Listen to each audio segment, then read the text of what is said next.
जी अस्सलाम वालेकुम। उम्मीद है कि आप सब लोग खैरियत से होंगे। मरीम नवाज साहिबा इस वक्त चीन में मौजूद हैं, वहां पे MOUs भी साइन हो रहे हैं। उससे तासुर ये मिल रहा है कि जैसे पाकिस्तान के अंदर कोई बहुत बड़ी इन्वेस्टमेंट आने वाली है। एक्सप्रेस ट्रिब्यून आज रिपोर्ट कर रहा है कि Punjab to share Chinese medical tech, और अगर आप नीचे पढ़ें तो नीचे लिखा है CM decides to import cancer treatment equipment.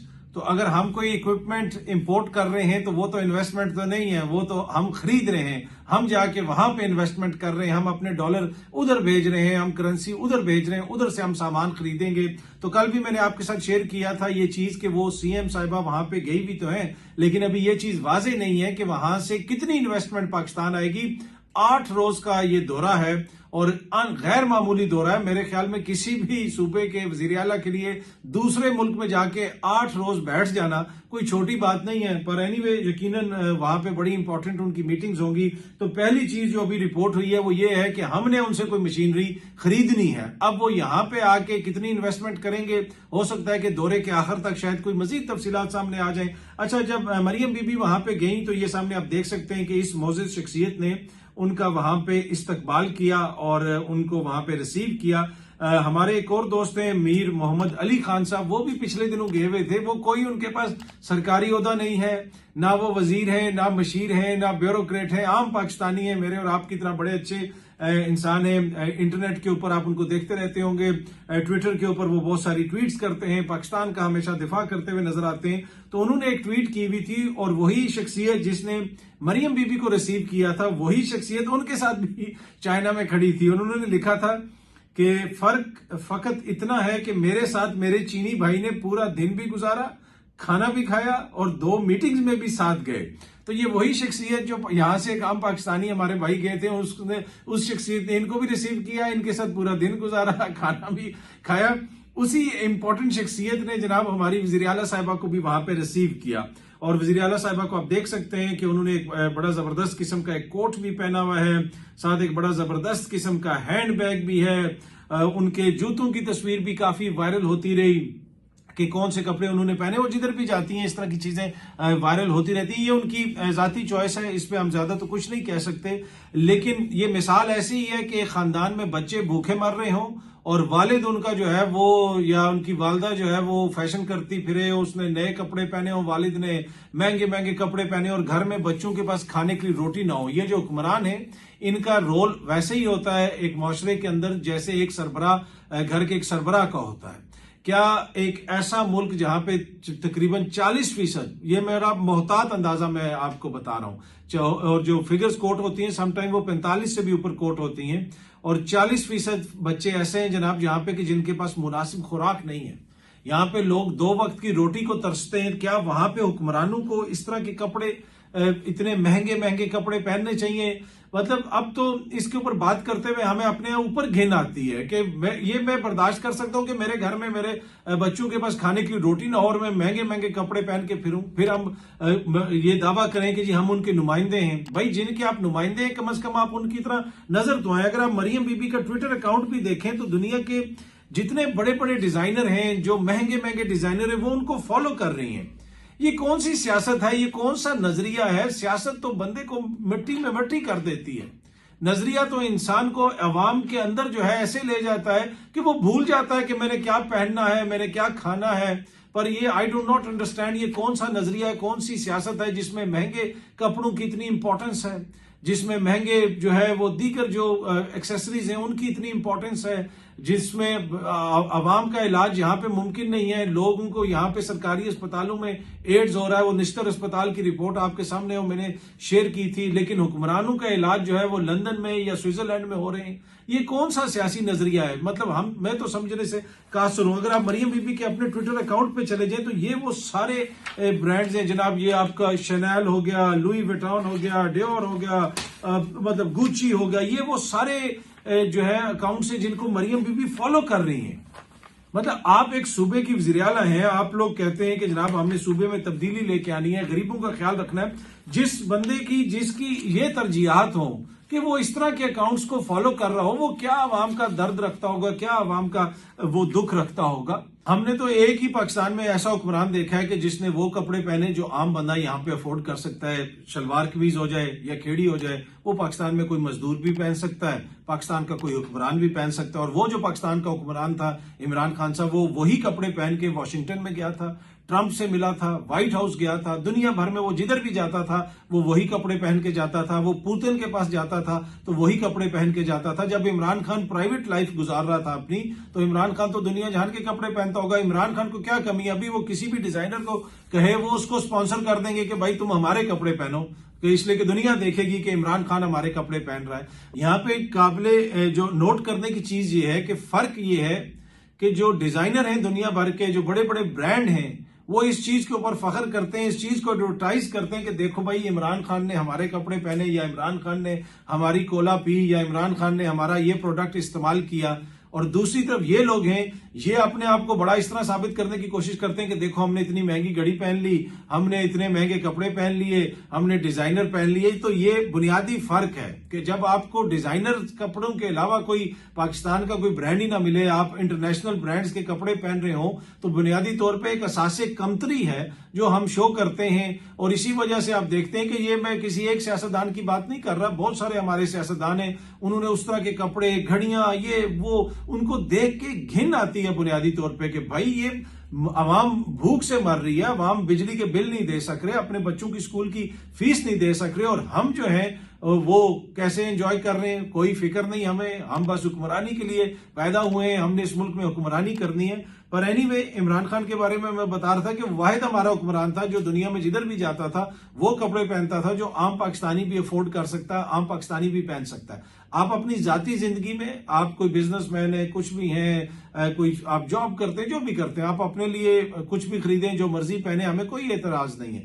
लेकिन जब आप ये कहें कि हम 12 करोड़ जो अवाम है उनके नुमाइंदे हैं, फिर आपको उन जैसा लगना चाहिए। इमरान खान साहब की भी जब अपनी उनकी जाती जिंदगी थी, आप देखें वो बरतानिया में क्या पहन के फिर रहे होते थे, कभी भी हमने उनको शलवार कमीज पहने हुए नहीं देखा था। सिर्फ अपनी शादी पे उन्होंने पहनी थी, जब उनकी जमामा से शादी हुई थी। हमेशा उन्होंने डिफरेंट कपड़े पहने होते थे, जब भी उनको बरतानिया में देखा वही वेस्टर्न कपड़े पहने होते थे। लेकिन जब वो एक 25 करोड़ की आवाम को रिप्रेजेंट कर रहे थे, तो उस वक्त फिर वो पहनावा पहनते थे जो रिप्रेजेंट करता था उन आवाम को। लेकिन हो सकता है कुछ लोगों को ये बात समझना है, हो सकता है कुछ लोगों को ये बात बुरी लगे, लेकिन अब तो लिटरली घिन आनी शुरू होगी अपने हुक्मरान शराफिया के ऊपर कि भाई तुम लोग कौन हो, तुम लोग क्या यहाँ पे ये भेड़ बकरियों के ऊपर सिर्फ हुक्मरानी के लिए, जुल्म के लिए, जबर के लिए पैदा हुए हो कि जो मर्जी है करते जाओ, जो मर्जी है पहनते जाओ, कोई तुम्हें पूछने वाला नहीं है, कोई तुम्हें रोकने वाला नहीं है, कोई तुम्हें टोकने वाला नहीं है, इसलिए कि भाई आप हुक्मरान हैं। भाई आप अगर जमहूरी हुक्मरान हैं तो आपको जमहूर के जैसा नजर आना चाहिए, आपको जमहूर में से होना चाहिए। और कम से कम अगर आप जमहूर में से नहीं हैं तो ये कोई तासुर तो कायम करने की कोशिश करें, कोई नकली तासुर बनाने की कोशिश कर लें कि देखें जी हम भी जमहूर जैसे ही हैं, हमारा इलाज भी यहीं पे होता है, हम भी इन जैसे कपड़े पहनते हैं। तो वो इतना तकल्लुफ भी अब नहीं रहा। तो इससे आप अंदाजा लगा लें कि हमारे मुल्क में जमहूरियत किस नहज पे है या जमहूर को कितनी अहमियत दी जाती है। अच्छा जी, अगर आप वापस पाकिस्तान में आ जाएं तो जो किसान हैं और खुसूसन पंजाब के जो किसान हैं वो कंप्लेन कर रहे हैं गन्ने की फसल के हवाले से कि हमें मुनासिब रेट नहीं मिल रहा। और इसमें जो महमूद उल हक बुखारी साहब हैं, चेयरमैन ऑल पाकिस्तान किसान फाउंडेशन, उन्होंने इस हवाले से कुछ तफसीलात मेरे साथ शेयर की हैं। उन्होंने कहा कि गंदम की जो फसल है उसमें हमें कई सौ अरब रुपए का नुकसान हुआ किसान को। गुज़िश्ता बरस जो गन्ने की फसल थी उसका 425 रुपए फी मन जो है कीमत मुकर्रर हुई, मगर इस दफा जो वजीर आला पंजाब की जो पॉलिसियां हैं उनकी वजह से जनाब हमें वो कीमत नहीं मिल रही है, मजीद कीमत कम हो गई है। और मुख्तलिफ चीजों के नाम के ऊपर जो मिल्स हैं वो कटौती भी कर रही हैं। नॉन वैरायटी के नाम पर 70 मन तक कटौतियों का सिलसिला जारी है। और इसी तरह जो केन कमिश्नर था उसका इदारा भी खत्म कर दिया गया है, जो 24 सालों से किसानों की शिकायतों के इजाले के लिए काम कर रहा था, अब वो खत्म हो गया है। और जिले इंतजामिया जो है वो हमारी बात नहीं सुन रही और किसान बड़े मुश्किल में है। कहीं पे कुछ जगहों पे इस तरह की फुटेजेस वगैरह भी आई कि वो जो गन्ना बेचने किसान गए हुए हैं, मिल इंतजामिया के साथ उनकी कोई जिसे आप कह सकते हैं लड़ाई वगैरह भी हुई, कुछ पर्चे वगैरह भी हुए, इस तरह की खबरें भी आ रही हैं। तो वंस अगेन हमने देखा कि गंदम की जो फसल थी उसकी मैनेजमेंट में काफी इशू हमें नजर आए, किसान काफी उसके ऊपर हमें नाराज नजर आए। अब अगेन इस तरह की आवाजें उठना शुरू हो गई हैं कि जो गन्ने की फसल है, पंजाब की हुकूमत और पंजाब के अंदर उस तरीके से उसको टैकल नहीं किया जा रहा, पंजाब की हुकूमत जो है किसानों के मफादात का उस तरीके से तहफ़्फ़ुज़ नहीं कर रही, ये इल्जामात लग रहे हैं। अच्छा जी, एक और बड़ी इंटरेस्टिंग खबर अभी मैंने एक्सप्रेस ट्रिब्यून में आज पढ़ी, ये सामने आप भी देख सकते हैं कि पाक फजाइया पीआईए की जो इंजीनियरिंग यूनिट है उसको खरीदेगी। अब पाक फजाइया के बारे में बताया जा रहा है कि जी पाक फजाइया 2.5 बिलियन रुपए नकद देगी, जबकि 3 बिलियन यानी 3 अरब जो है वो रिटायर्ड और 1.1 अरब जो रुपए हैं वो हाजिर मुलाजमीन के वाजबात होंगे यानी पेंशन की मद में। तो ये सारी जिम्मेदारी अब पाक जो फजाइया है वो ले लेगी और इन टोटल जो है हुकूमत ने पाक फजाइया को कौमी एयरलाइन के शोबा इंजीनियरिंग 6.5 बिलियन रुपयों में फरोख्त करने का फैसला कर लिया है, जिसकी समरी जल्द ही वफाकी काबीना में पेश की जाएगी। अब ये पीआईए तो नुकसान में है और नुकसान को खत्म करने के लिए इसकी निजकारी हो रही है। अब इसका अगर एक हिस्सा हमने हुकूमत ने पाक फिजाइया को बेचना है, पाक फिजाइया के कौन से यूगोस्लाविया से पैसे आते हैं? पाक फिजाइया भी तो हुकूमत का वो महकमा है। मतलब ये मेरी समझ से बालत आ रहा है कि भाई आप अपने महकमे को एक चीज बेच रहे हैं। ये उसी तरह की बात है जिस तरह पहले कहा जा रहा था कि जी पंजाब हुकूमत को बेच दें। भाई पंजाब हुकूमत किस तरह चलाएगी अगर वफाकी हुकूमत नहीं चला सक रही? वो तासुर तो ये था कि निजकारी होगी, कोई प्राइवेट कंपनियां आएंगी वो इन चीजों को खरीदेंगी, पर ऐसा नहीं हो रहा, बल्कि पाक फजाइया ही जो है पाकिस्तान एयरलाइंस का एक जो शोबा है इंजीनियरिंग का शोबा वो उसको खरीद रही है। वैसे हुकूमत ने इसको डिफरेंट जिसे आप कह सकते हैं कंपनियों में तकसीम कर दिया था। एक कंपनी जो है वो जिसको वो निजकारी के लिए उन्होंने रखा था, कुछ इन्होंने अपने जो लाइबिलिटीज हैं वो एक डिफरेंट होल्डिंग कंपनी में डाल दिए थे। ये जो इंजीनियरिंग का शोबा है वो भी उसी में है और अब उसको जो है बेचा जा रहा है पाक फजाइया को। सो आई डू नॉट अंडरस्टैंड कि ये आगे मुस्तकबिल में कैसे काम करेगा। जो लोग अगर कोई पीआईए खरीद लेता है तो ये जो इंजीनियरिंग का शोबा है ये फिर भी पीआईए से वाबस्ता रहेगा क्या? ये फिर भी पीआईए की मेंटेनेंस वगैरह करेंगे, वो इसको पैसे देंगे?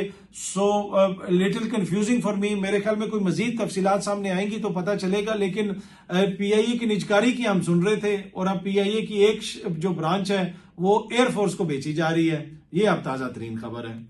अच्छा जी, पाकिस्तान जो है दुनिया के उन ममालिक में पाकिस्तान का शुमार होता है जहां इंटरनेट की रफ्तार काफी स्लो है। ये सामने एक्सप्रेस ट्रिब्यून रिपोर्ट कर रहा है। Pakistan ranked among slowest for internet speed. अगर आप इसकी तफसीलात देखें तो ओकला का जो स्पीड टेस्ट है ग्लोबल, उसकी जो इंडेक्स है उसके मुताबिक अक्टूबर 2024 में पाकिस्तान मोबाइल इंटरनेट की रफ्तार में 111 ममालिक में से 100वें और ब्रॉडबैंड स्पीड में 158 ममालिक में से 141वें नंबर पर रहा। ये कोई हौसला अफजा फिगर्स नहीं है, काफी पाकिस्तान में स्पीड कम है और माहिरीन के मुताबिक इंटरनेट स्पीड में बेहतरी के बगैर डिजिटल मईशत की तरक्की मुमकिन नहीं। तो एक तरफ हम डिजिटल तरक्की की बात करते हैं, डिजिटल मईशत की बात करते हैं और दूसरी तरफ ये हमारी इंटरनेट की स्पीड है। और इस पे फिर आप जो हालात देख लें कि एक्स गुज़िश्ता रवां बरस फरवरी से बंद है, एक्स उसके ऊपर पाबंदी लगी हुई है।